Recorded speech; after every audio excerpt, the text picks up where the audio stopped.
It's 12:12. It is. Oh no, it's 12:11. It is 12:12. Here you go, Frankie. Here you go, buddy. Are you on? Kevin, we're all Make sure you turn Tim on. I hear an echo. Hear an echo? Oh man, this chair sucks. all right. Good afternoon, guys. Good afternoon. All right. Cool, so here we are again. It is 12:12. Right. I feel like I hear myself in the distance. It's weird. All right, so here we are. So Christian is here. You're going to be monitoring questions, right, Christian? Awesome. All right, cool. So any questions you guys have, please make sure you hit us up, post them there. We'll get to as many as we can while we're here, and if not, we'll get to them afterwards when we're off. Is it the air? I don't know. Off air. Yeah. Off the online. Off the web. Off the way. Or something of that sort. All right. Cool. So, John, welcome back from the UK. Thank you. So you got a nice tan while you're out there? This was from gardening yesterday. That's awesome. Cool. It's good to have you back, man. So what are we're talking about today? We're talking about, I think it's the conversation. Is that right? Yeah. A little bit about the conversation. Yep. So you need to bring the mic up to your face. John's England You trip. have to bring the mic up. I want to hear about John's trip to England. Do you? Like, what did he do there? Did it snow? You took pictures of snow. It rained a lot. It rained a lot. It did snow. We woke up one morning to 3 inches of snow. It rained every single day that we were there. As you can hear, I'm a little bit hoarse. I brought something unwelcomed back from England in the form of a nice little cold. There's laws against that. So, Did they don't have livestock on the plane, but apparently I can bring germs. So your trip to England reminded you why you moved to sunny California? yeah, it was a bit of a shock coming back from 4 layers of clothing and hats and gloves to Shorts. flip-flops and shorts. So, but it's nice to be back. It's nice to be back. I was watching last week online, so it was In between pubs. in between pubs. No, it was about 8. It'd be about 8 p.m. when it was live last week, so I was able to get on there and see you guys. But See us fumble through it without you? yeah, exactly. Yeah, I heard Oscar. Well, John's still in England, and I was sat there smiling, drinking a pint of beer. I was just drinking a pint of beer. Was that Celine's first time to England? No, second time. Second time. She went 4 years ago, so it was. So she's really a tourist, not you. Yep. So what did she like about it? I mean, what's her favorite part? She loves the historical side of things. You know, the idea that there's so much history in England that you just don't really know exists.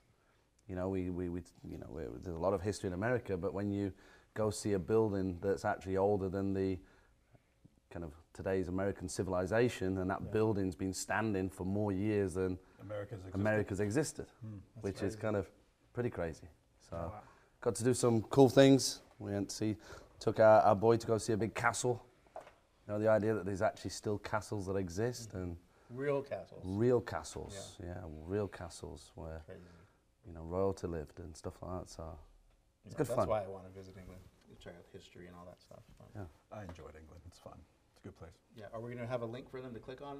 Yeah. No, just kidding. Trip to England. Book your flights now. We're not building any kind of trip to England up. Just wanted to find out about your trip. Yeah, so where did we leave off last week? We were talking about some deals, the conversation. Which one was I speaking about last week? I don't remember which one it was, but one of the things that was clear was that we needed to probably take this towards more the actual conversation, right? Because negotiations happen, but I think you mentioned last week that there's an aspect of the negotiation process that occurs really early on, right? So maybe we could start diving into that, because I'm sure people hear that and they're like, what does that mean, right? So we can dive into that, and this is really going to be not even lead specific, deal specific, address specific. This is just, what does it look like when you sit there with a homeowner and you start having the first initial conversations, right? Where you start building, because you talked a lot about building rapport, right? And what does that look like? So I think that's probably a good place to continue this conversation. Yeah, I think we identified, or we talked about how the negotiating process, what are we negotiating? Like, we're negotiating this property. It starts with the address and the position of the house. If it's a short sale, you're gathering information. so that when you're speaking with your seller, you know at least what's, public record about the property. And then you want to verify that information. But more importantly, you're there to connect with the homeowner, build rapport, and find any commonality with that homeowner that you guys can talk about. For me, the best time that you can build rapport, or the best example of it, is when you guys don't even talk about the numbers or deals, right? Like, you have so much in common, and you're talking about life, what they used to do for a living, and you're having a good conversation, even explaining to them how I got to the point where I am at, and I'm in real estate. If we can talk about those things, and then, like, you know what, we're running out of time, let's talk about the property. Like, for me, that's the best meeting, right? So then we can start talking numbers, and then in that conversation, and them connecting with me, that we've built rapport, that establishes trust, right? A certain amount of trust. And then what I talked about was once we establish that rapport and we have that person's trust to at least listen to what we have to say about their property, there is a point where they want you to buy the property. They really want to work with you. They want to see you be successful because they've built that rapport. They've connected with you, found similar backgrounds, whatever that is, and so they're going to give you, so to speak, keys to the castle. But my responsibility is to make sure I don't take advantage of that and say, all right, this is what it looks like, this would work out for best of us and for both of us, and then you're honest about that, honest about the numbers, what it's going to cost to repair the house. I like to always, when I arrive at the property, we don't sit down right away. If I've never seen it, we like to walk around the property and go to visit each room and identify in my mind at least, what am I going to save? Is there anything I can salvage from this house, right? And when you go through a house and everything's got to be replaced, gutted, or it's broken, so okay, they know that there's a deal here, right? They know that there's going to be a discount. So now it's just about the numbers and actually sitting down. So that's how I like to start the meeting. Walk the property, not really be not too super critical, but also not like being too positive about it. Like, just really being straightforward with what it's going to take to get it up to par. And for me, it's beautiful when the homeowner is pointing all those things out to you, right? And sometimes you got to lead them into that. It's like, what would you fix first? Let you bring that stuff so that we can be aware, and also it's in their conscience when we start to talk about the price. They've already identified major things, like a hole in the roof, right? Like, literally, oh, I see daylight, right? there's no going back from there. So then we sit down, we build a rapport, and I already have done my numbers before I sit down with them, as far as the ARV, right? And from that point on, once you connect, if you can't connect with them, I don't even try to create a deal. If I don't feel that we've established enough rapport or trust, I don't try to force the numbers, because I feel like it's not going to go. It's not going to go, because I'm never going to be like the top offer, right? Because if we're the top offer, we don't have a deal, and you're in a bad position. If they say, "Oh wow, that's the highest offer I've gotten," it's like, "Oh." You made a mistake. You made a mistake at that point. So we don't want to be the top offer, but we want to stand out from the competition in that we have established that rapport and trust. Like, not everybody takes the time to do that or even knows to. So if we're not able to connect that way, then whoever introduced us to, hopefully they've done that. And if we can both have the same conversation where they have, I'm talking about our student or our partner who is connected and doesn't have the authority to make an offer yet, right? If they've had a great rapport with them, sometimes I'll build on that and let them run with it. Or some cases, if it's not going to work because they're not going to be able to deliver the message, then I have to take the time to also build that rapport. So if it can happen twice, they love my partner or my student, and they love me, and we've connected, that's even better. So actually, the more people that they connect with that is going to be connected to the deal, the better, right? I find that if it's just me, like that could be not as perfect. Even if we do connect, it does help to have another business partner that they're also connected to, for a lot of different reasons. But I think we were talking about that. I think you and and Tim have done that more, and because you guys are going into the deals together, right? Yeah, I was thinking the same thing. So there's, so I've done it before, and I think the same model that we follow now with Tim is that people have the rapport that they build with that homeowner, but I typically will always walk into the situation and build the rapport as well, right? And the reason is for me anyways, is historically, it's been that whoever builds the initial rapport has a tendency to step aside. Not because I say move, but rather they just kind of drift for whatever reason. Like they did a handoff and they step away.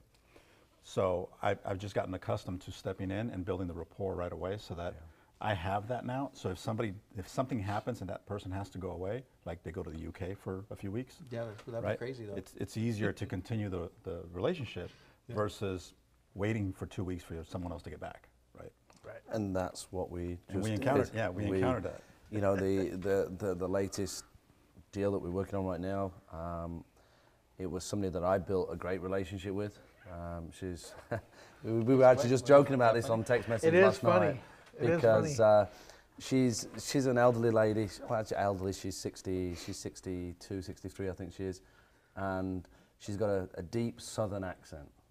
And Like yours? No, yeah. That's southern English. I'm a bit of a sucker for the southern accent. I really like it. And so I'm talking to this lady, and at the time I've no idea how old she is, but I'm sat there, I'm on the phone in the kitchen, and Celine's there, you know, doing her work, and I got off the phone and Celine said, "Who the heck are you flirting with?" Because I even said to her, I said, you know, I just, you know, where's your accent from? And she's like, well, where's yours from? And we had that banter. But I built such a great relationship with her that when I did introduce Tim, you know, I introduced Tim because I know Tim needed to come forward with the numbers. And because of the relationship that I built with her, it just didn't quite feel right for me to come forward with the numbers. So I introduced Tim as the investor, and we played it like that. But see that, and that's great. Sorry, but that's a great point because that's you being very aware of what you've established and knowing that sometimes it's okay to step aside and bring someone else in to do the other side of it, right? Versus, I think Celine heard about you. Celine's over there. She's all jealous about The southern accent. Is it About true Debbie. you brought that lady flowers? That's what I heard. Is that? I was talking about when you accused me of flirting with the with the southern accent lady. I didn't accuse you. You were 100% So Yeah. You accepted. Yeah, tried and convicted. I just find her accent What? All right, Oh bye, my Sue. Bye. thanks, Celine. I appreciate you coming I'm in for that. blushing now. I'm blushing now. I'm Blushing now? You've been blushing for about a half But hour. it's, you know, it was great because I did go, you know, I went to the UK and we needed to be able to fill that gap. Right. You know, so Tim had already met with her, and actually a second time, we went round a second time when we went with the, you know, with the kind of the contract and, you know, the offer in more details.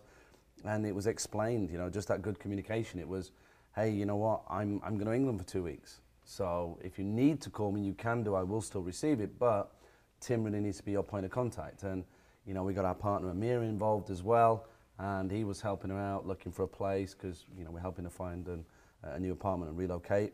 You know, so we had everybody working on different things. But, you know, I do feel kind of happy that she told Amir to say, you know, I appreciate everything you've done, but I just want to wait for John to return because I need to speak to John because he's going to help me. I thought she said something to, I need to wait for my John to get back. My My Johnny John. to be back from Johnny. England. Because his, So- his accent's sexy. I literally called her the same day I got off the plane, and I called her just to check in with her, see how she was, and she called me back the next day, and anyway, things are good. But See, and that's great one, right? communication. Yeah, that's one where I showed up with you guys. Yep. And then Tim later on was like, dude, I expected you to say something. Or I'm like, there was nothing for me to say. I needed to just be quiet and let everything go and take its course because there was zero value that I was going to bring in at this point. If anything, she would have been overwhelmed. So I was better just sitting there listening, looking at the house, checking things out because she accepted that role for me of walking through the house and looking at it, right? So, but it's just getting to know what your roles and responsibilities are in the transaction, and being okay that on the fly you have to adjust. Yeah. Right. And it's okay with that. Because really, we showed up with the intent of handing off to me Yep. while you were gone. Yep. Right? Right. But that never materialized, and there was no need for it to happen because of how the relationship was established. Right. So it goes back to what you were saying is, we talked earlier about how some folks don't realize when they need to say things and not say things. Right? And we refer to that as like, you really messed up the opportunity sometimes, right? Because of something you said, or something you didn't say, for that matter. So there's a fine line. That's what we teach people around. You all right, Frank? You itchy? You lost your vibrating? phone? I think it's, a lot of time, like fix it. Okay. I think back to when I first started, and I remember a lot of times I felt like I had to speak a lot in order to let the homeowner know how much I knew, and things like that. And Big mistake. really big mistake. Huge. And I think that's one of the things that Oscar and I do really well together when we're talking to a homeowner, is that we both have enough confidence in who we are as people and as who we are in that transaction, to where either one of us can be the person who has the information, or the person who is the heart and connected with the homeowner. Right. And both of us can go between that, and neither one of us has this overwhelming need to be to show how much we know. Be the guy. Yeah, we're okay to not be the guy on every single transaction, and I think that's where we have a lot of strength in the way we work together, because we're able to really connect with the homeowner. Both of us can connect, but one of us will typically be the good cop, and the other one will be the bad cop, and we have a really good way of flip-flopping between the two. You know? Yeah. No. Yeah, the ego can really Definitely. destroy some deals. That's what happens, is people wanting to have all the answers. Right. Yeah. Or believing that they have all the answers, and the reality is that none of us ever will have all the answers. Right. You may have that particular answer, right? And sometimes it's okay to bow out of it. It's not that big a deal. The thing, though, is getting to the point where you don't even have to have that conversation before you go in. Right. You just walk into it, and you're both clear on what needs to be said and when, by who, without ever having to, like, hey, this time you're going to play this role, and this time I'm going to do that. None of that has to happen, right? You just walk into the situation. I think a lot of times people try to play out the scenario so much in their head that they mess it up when they show up, because they're now 5 steps ahead in the conversation, And then it goes that that first step hasn't even started yet. Yeah. Right? And then at some point you're heading in this direction, or you think it's going to be heading in this direction, and one little change in the homeowner, and you're over here, and you don't know what to do at all anyway, and you get stuck. That's when you end the meeting and start over. Right. That's what you do. Right. Awkward silence? Right. I don't think it's awkward. I think it's healthy for us. I was meeting with the homeowner. I think back at all the different conversations with homeowners, and especially my beginning ones, I can identify where I went wrong, where at that time I had no idea. It's like, they didn't sell me the house. I wonder what happened. And now I can look back and go, oh. Yeah. You know. Yeah, that's what I did. Yeah, so I know for beginning people who are looking to get into real estate, they go to seminars, and they go to things online, all this information, and a big miss that I'm seeing is actual conversations about how to get the deal, how to negotiate the deal. And so what I've been doing over the last couple of years is trying to learn everything I can about negotiating. What is that? And like what I was sharing, it starts from the very beginning. The whole thing is a negotiation.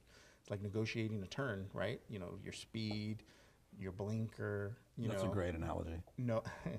Knowing the vehicle that you're driving, Great what it analogy, can do, yep.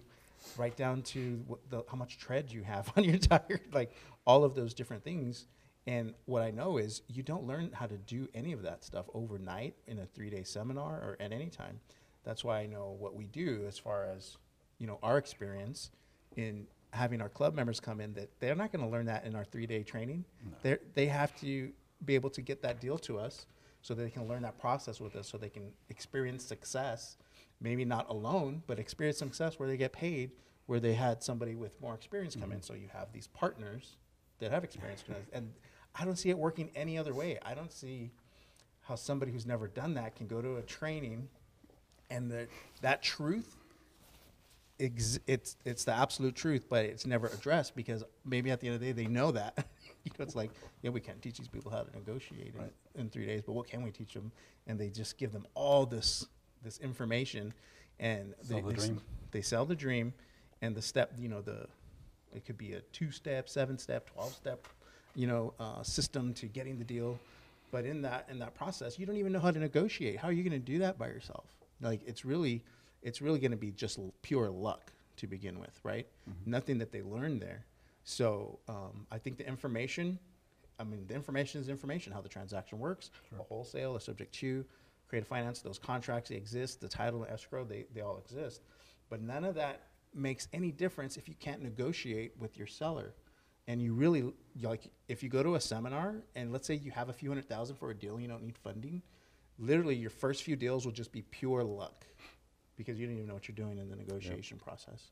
And, God forbid they accept your offer and it's too high, right? You didn't estimate the repairs correctly. We hear it all the time, though, right? Mm-hmm. Yeah, it's $75,000 in repairs turning into $100,000 in repairs, and you offered, $15,000, $20,000 too much. Like, you're losing money. So it just the way our program works and being able to partner with the students and introduce our experience into their journey to getting to their first few deals is like priceless to me. So, and that's the feedback I get from all my students. Like, this is what was missing, an actual team. So we're talking about negotiations like it's like, okay, you're going to learn how to do it in this process, but it is a process. It definitely does. But it's good to be aware of it, which so many are not even aware. Sure. Well, knowing that you have to work on that helps. Yeah. Right? Because if you're oblivious to it, then... Yeah, I was oblivious for a while. Yeah. I know very little about negotiations in the great scheme of things, and everything I learned was in sitting in homeowner meetings and being quiet and just listening. Sitting in a homeowner meeting where I connected with the homeowner and bring it to and then Oscar comes in and then I just be quiet and listen to Oscar, listen to Melina, Dave, things like that, and be able to really hear and just listen and don't speak too much, because the first couple times I felt like I was going to bring something and show how much I know, really, and the feedback I got was, hey, I was going in this direction and you spoke and took us over there, and I had to undo everything you said just to get back to where we were going. Just tell me you got him to the price too quick. Right before, because I've walked properties with Dave before, and he's walking the property. He kind of does the meeting, or as far as the negotiating process, during the time of walking the property. Mm-hmm. So they're having conversation. Oh, what's that? What happened there? He's having the conversation, establishing rapport, and so by the end, they're pretty much at a place where to that conversation, Dave brought so much credibility, so much confidence, right? So I think that was really huge for me to be able to see that. Do you have a question, Christian, or you have? Yeah. Oh, I thought we were stretching. I did like a stretch and a half hand raise. What's the question? Ready? Yeah. David Flores, how would you start a conversation after you knock on a door? The homeowner is in pre-foreclosure. How would you try to convince them that you are truly there to help them? Who wants to start that one? Well, my first suggestion is... So real quick, is they may not have heard him, so can you kind of restate so the question? Was, you're knock on a door, you have a homeowner that is in foreclosure, is that right, Christian? Correct. And the question is, how do you convince the homeowner that you're there to serve them? And my first thought is that we don't convince anybody of anything. And it's the beginning, it's like that first step when Frank says that it's all negotiating, and that's the very first part of the negotiation, and it starts with the heart, I think. It's absolutely a heart conversation, and if you're not really there to serve the homeowner, then you're on the wrong foot to begin with, and now you're heading in that direction. Yeah, that question to me, when I first heard it, first think like maybe you're not there too. Right. So I think first, before you convince the homeowner, which we're not convincing, but they need to believe that you're there to help them. First, you have to convince yourself, because you can convince yourself by really being there to help them. So once you know that, you know, like B, do you have, like once you're being that person who's there to help them, what does that look like? You actually have to know the options. So if you actually know the options and you're really there to help them, and if that ends up that their best solution is to sell you their house, then that's what it is. If it ends up that they have to work with Keep Your Home California, in order for that to take place, you have to know the information. So first you have to be that person that can actually help them. So the convincing them, you don't have to worry about it. Right.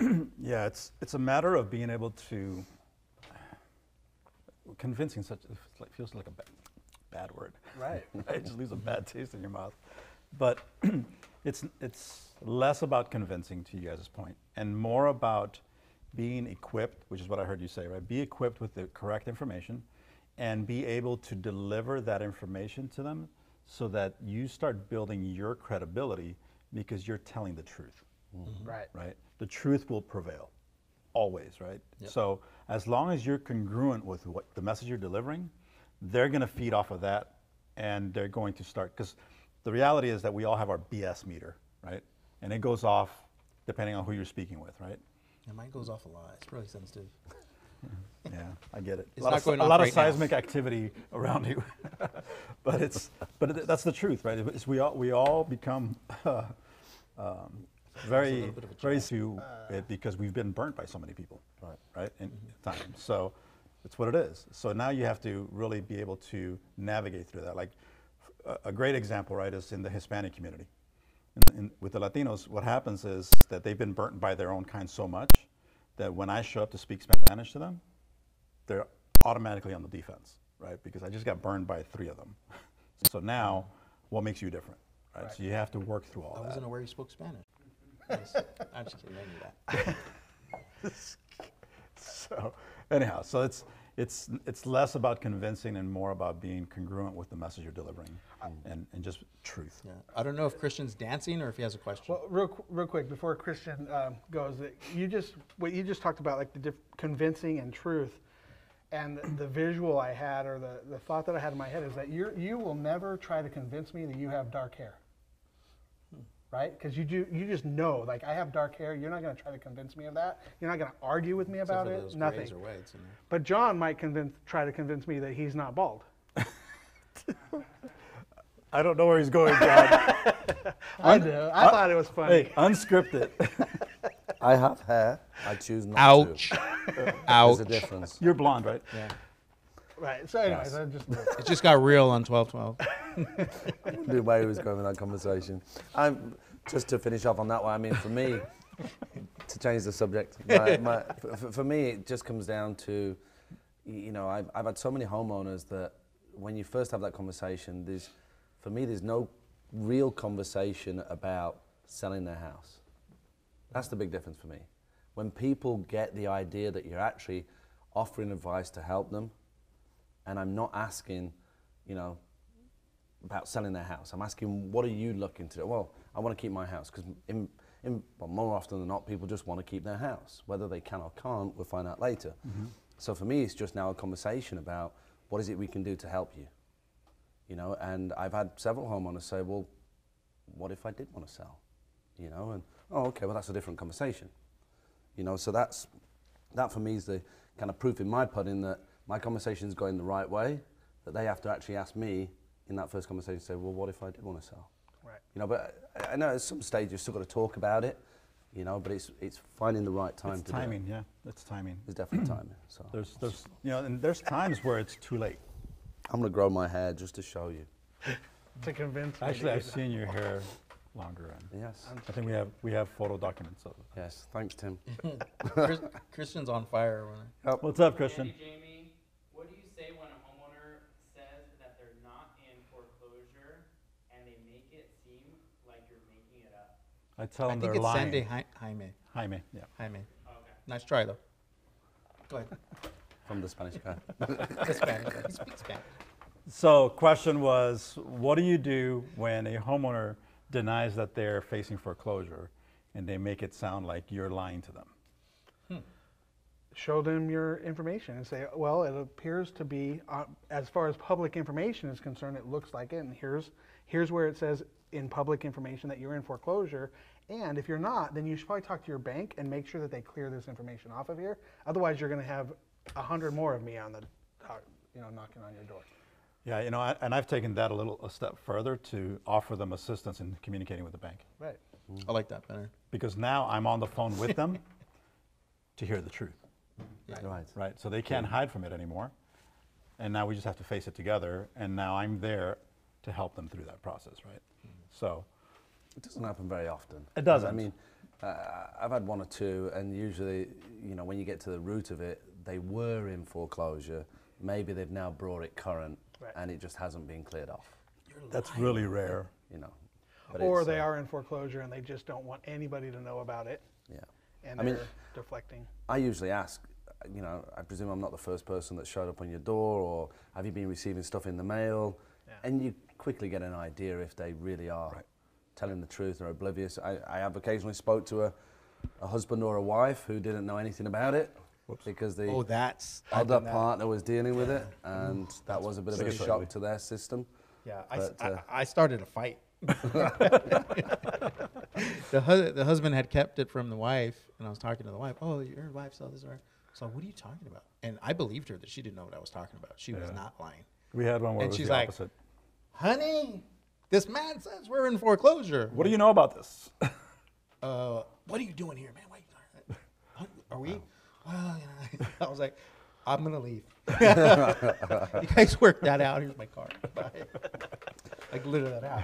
We had the opposite, where the wife knew all about it, but the husband didn't. Well, that wasn't as bad though, right? Was the husband because this woman was gonna kill this man, so I didn't want to be a witness to homicide. probably not as bad. Probably not as bad, but it was still like immediate tension, right? Yeah. Because There's some kind of saying about scorn in a woman and something. She was scorned. But the bottom line for Sandy is, I show them the information. If you've got your property radar sheet, explain that it's public information, explain that, other people like us will see that same information. So definitely something they want to solve. Otherwise, there's going to be more people turning up. Yeah. And if it is a mistake, it still needs to get fixed, because there's some serious consequences if they end up foreclosing when maybe it was a mistake. One other lesson I learned early on was to make sure I was at the right house. So That helps. That also helped as well, because there was a time when I was door knocking on the wrong door and found out by the homeowner. that I was- Sandy's pretty sharp. I know she wouldn't make that mistake. I'm not very bright, which proves that you don't have to know much to do this business. That comes from looking at your phone too much when you're walking up to the property. says Frank. Yeah, says me. Any other questions, Christian? Good. All right, awesome. So we're at 12:45. Frank and I, we have an appointment to get to. So, great conversation. Appreciate you guys being out today. And I think this is one that we can probably talk for hours on, right? Yeah. And give a lot of different scenarios. So, we'll regroup about next week and see what maybe we continue the conversation, or maybe we take it in a different direction. But I think there's definitely value in understanding how to guide the conversation, how to steer the conversation, and ultimately how to step back sometimes too, and let someone else step in. So Yeah, I'd like to hear from Christian next week on that stuff, because I've seen him really do a great job. all right, I think you've been invited as a guest tomorrow. He's doing the hand rub. You doing the hand rub? Yeah. It's like he's starting a fire. Yeah. All right. Anyhow, so that's it. Anything else? Anything else? Parting words from anybody? We're good? Nope. Awesome. Again, welcome back, man. Thank you. Take care, everybody. Have a great rest of the week, and then we will see you guys next week again.